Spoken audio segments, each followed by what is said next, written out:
Buenas tardes, mi nombre es Laura Gómez y me acompaña mi compañera Madeleine Jiménez.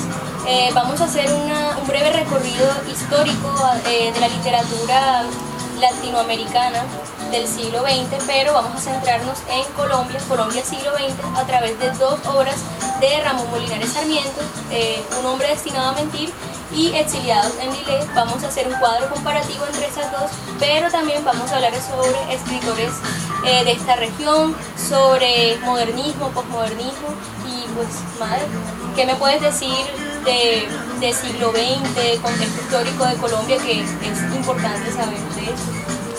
Bueno, Laura, como tú comentas, es importante conocer ante todo la historia que rige al país, y esta comienza a mediados del siglo XIX, cuando se empiezan a instaurar los primeros partidos políticos, que son el liberal y el conservador.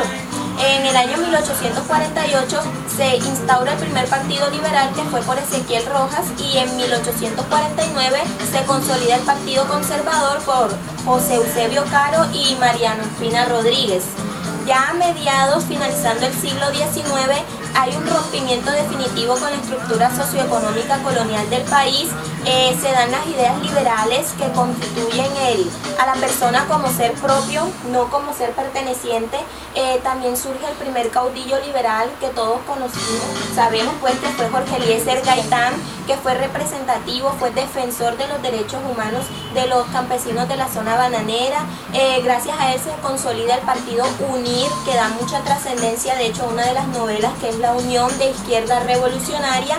Y años más tarde, a mediados de los años 50, tras la muerte de Jorge Eliezer Gaitán, se dan los primeros grupos paramilitares al margen de la ley aquí en Colombia, y posteriormente se dan también los primeros tratados de paz. También, Laura, es importante, como mencionabas al principio, conocer sobre las características de la literatura del siglo XX, ya que el desarrollo de esta literatura se vio muy influenciada por las vanguardias artísticas, y se vio la necesidad de que el hombre resaltara pues, el contexto histórico y los hechos más importantes que estaban sucediendo en ese momento. ¿Qué pasa? Que el romanticismo y el modernismo no lograban expresar todas estas ideas, y el modernismo tenía una característica muy peculiar, y era que en sus escritos había mucha subjetividad, y el hombre se sumergía en un mundo fantasioso y evitaba la realidad. Entonces no se lograba captar realmente lo que sucedía en el país en ese momento. Surge entonces lo que es el posmodernismo como un cambio de esta corriente, y es algo más objetiva. Hay un giro lingüístico, porque el posmodernismo argumentaba que no podía existir pensamiento sin lenguaje, y que el lenguaje creaba literalmente la verdad. Entonces, de eso fue lo que se trató específicamente, las características. Bueno, me gustaría también saber qué pasó ahí en la región Caribe, cuáles fueron sus autores.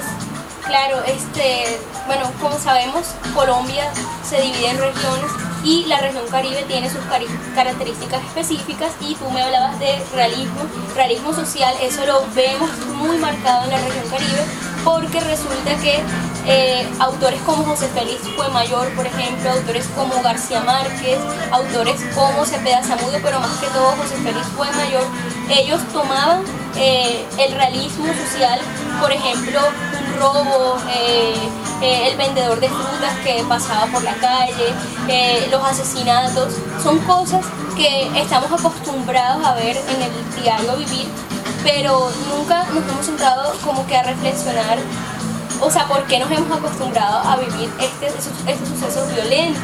Entonces, estos autores lo que hacen es tomar estas características de la región y contarlas, pero no contarlas de cualquier manera, porque es que el hombre caribe se caracteriza por contarnos todo con humor, con jocosidad, con ironía, cambiando, por ejemplo, el tono de la voz, los ademanes. Entonces, obvio, estas cosas las vemos, pero en la literatura de estos autores. Vemos que se separan, a excepción de García Márquez, que hablamos de realismo mágico, por ejemplo, pero aún así sigue manteniendo pues esto que llama José Félix Fuenmayor filosofía del pueblo. Entonces, si vamos a hablar, por ejemplo, de autores, tenemos a José Félix Fuenmayor, 1885-1966. La literatura de José Félix Fuenmayor nos habla precisamente de esto, de la filosofía del pueblo. Él toma hombres campesinos, hombres de la cotidianidad, y construye sus relatos a través de sus experiencias. Y tenemos que justamente José Félix Fuenmayor fue influencia para García Márquez, para Cepeda Zamudio, que conformaban el grupo de Barranquilla. Tenemos a Álvaro Cepeda Zamudio, su literatura, la literatura de él, la narrativa, no se consideraba importante el argumento como tal, sino la técnica. La técnica de Cepeda Zamudio nos regala imágenes, nos regala sonidos, sensaciones más que todo, y nos ubica en un contexto donde hay multitudes, donde hay gente en las calles, y donde nos pone en contraste los grupos de gente en contraste con el ser como tal, la persona. Tenemos en su narrativa, por ejemplo, están los cuentos de Juana, publicados en 1972. Y obvio no podemos olvidar a García Márquez, que los hemos estado mencionando desde hace rato. Pues la literatura de García Márquez nos adentra en un mundo ya más del relato fantástico, donde encontramos personajes que parecen ser soñados, personajes que tienen unas características extrañas en contraste con ese contexto caribe que encontramos en un pueblo, en la ciudad. Dentro de sus cuentos destacados con este estilo está La Tercera Resignación, y pues su obra más conocida, Cien Años de Soledad. También encontramos a otros como Maribel Moreno o como Ramón Ilián Vaca, que hacen también parte pues de los autores de esta región. Vamos a hablar de la biografía de Ramón Molinares. Bueno, ya que nos vamos entonces a situar específicamente con Ramón Molinares, es preciso resaltar algunos hechos de su vida. Él es un colombiano nacido en Santo Tomás en el año 1943, hizo sus estudios en la Universidad de Bogotá y posteriormente hizo su maestría, de hecho, en una de las ciudades que menciona su relato, Exiliados en Lille, que fue en Francia, Lille, una de las ciudades, y se profundizó más que todo en la literatura francesa. Bien, destacando entonces la primera novela, que es Exiliados en Lille, es preciso resaltar que aquí el autor nos sitúa a nosotros como lectores en un hecho histórico particular, que fue la guerra de Nicaragua en 1978.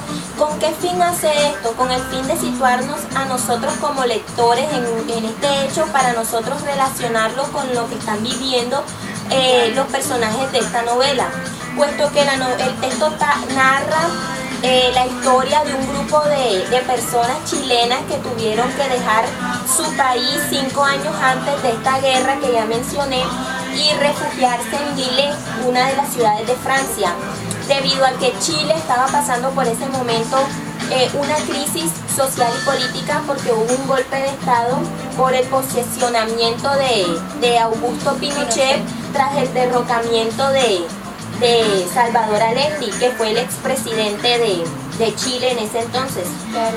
Bien, ¿con qué fin hace esto? En esta novela ahí surgen una serie de críticas sociales, políticas, económicas, y Ramón Molinares destaca mucho lo que es la inestabilidad política que estaba viviendo el país en ese entonces. También resalta mucho lo que fueron la situación por la que estaba pasando el país, el choque de culturas, la pérdida misma de esta cultura, y quiere establecer las diferencias, las similitudes que tiene los personajes latinos con los personajes europeos. Muestra cómo nosotros los latinoamericanos siempre queremos estar imitando las cosas extranjeras, cómo no tenemos arraigado en nuestro ser nuestras propias culturas y queremos estar siempre imitando, siempre cogiendo cosas de afuera. Por ejemplo, en uno de sus textos, en el texto hay un fragmento que dice así: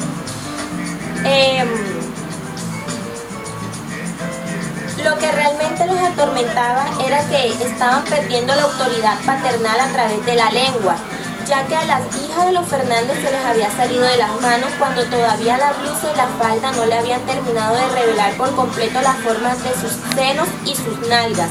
Ansiosa de imitar la moda y los hábitos de las francesas, como sucede siempre a los latinoamericanos con todas las manifestaciones de la cultura europea.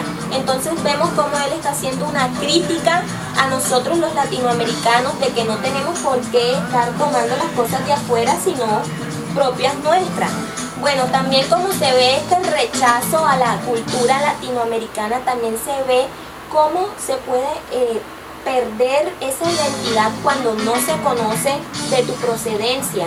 Lo vemos con los hijos de Manuel Alvear, que es uno de los representantes de esta novela, uno de los personajes principales, y es cuando menciona que sus hijos hablaban todo el tiempo en francés y no les gustaba hablar con los otros exiliados que llegaban a su casa. Cuando le decían saluda a los compañeros de tu padre, lo hacían en otro idioma, en otra lengua, y no les gustaba saludarlos, los rechazaban. Y cuando veían en la televisión a aquellos niños sufriendo en Chile, ellos no podían creer que esos niños fueran compañeros suyos de juego, de crianza. Entonces vemos cómo los pequeños rechazan esa cultura porque la desconocen, porque desde muy pequeños se fueron a vivir a otro país. Entonces vemos cómo él hace esa crítica bastante fuerte. También vemos cómo resalta la importancia, así como ve cómo nosotros rechazamos estas culturas, también muestra cómo esa importancia, cómo se da esto en otras culturas. Y es que hay un fragmento, un capítulo que dice que de hecho muere uno de los exiliados, en Lillet muere, y los grupos de chilenos le hacen el funeral, le hacen la velación, así como nosotros lo hacemos aquí. Cogen el ataúd, lo cargan, caminan por todas las calles y lo llevan con flores y el ataúd fuera, así. Y la gente de allá no podía creer que sacaran el cajón y el muerto ahí.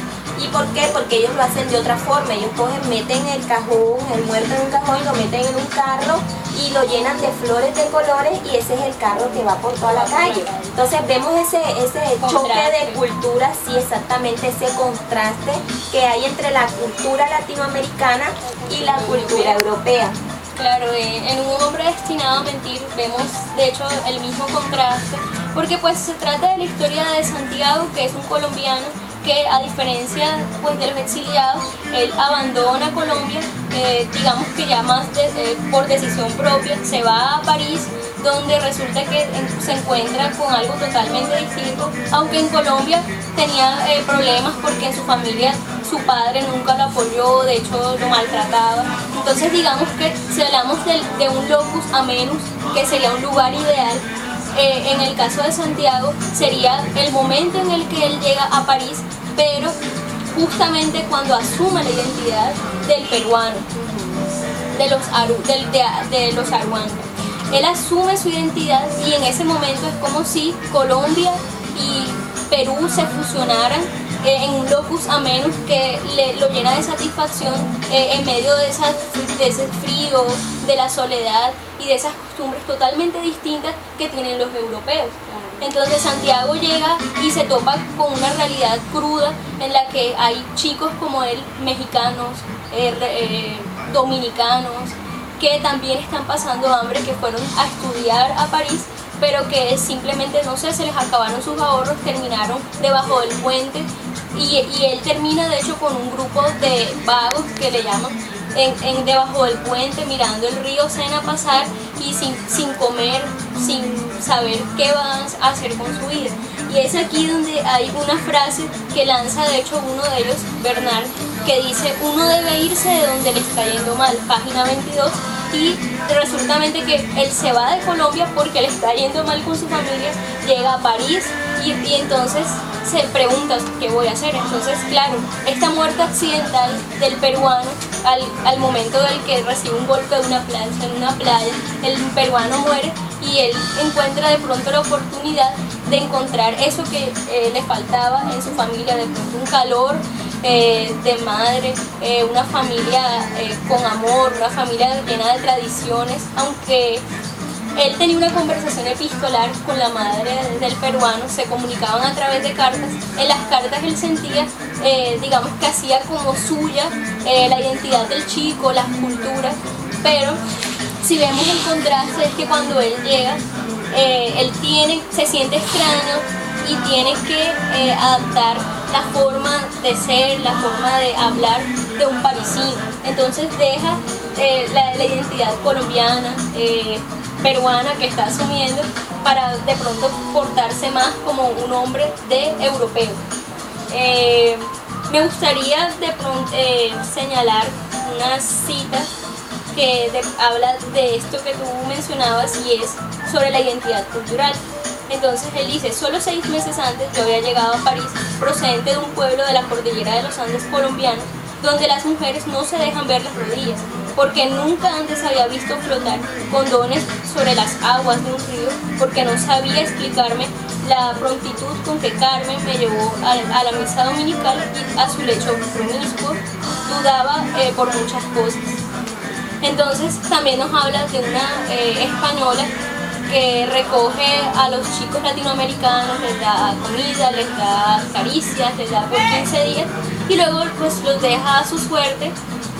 Y entonces vemos también cómo primero pues la soledad de sentirse en un mundo, en otro continente, la soledad de sentirse sin su familia.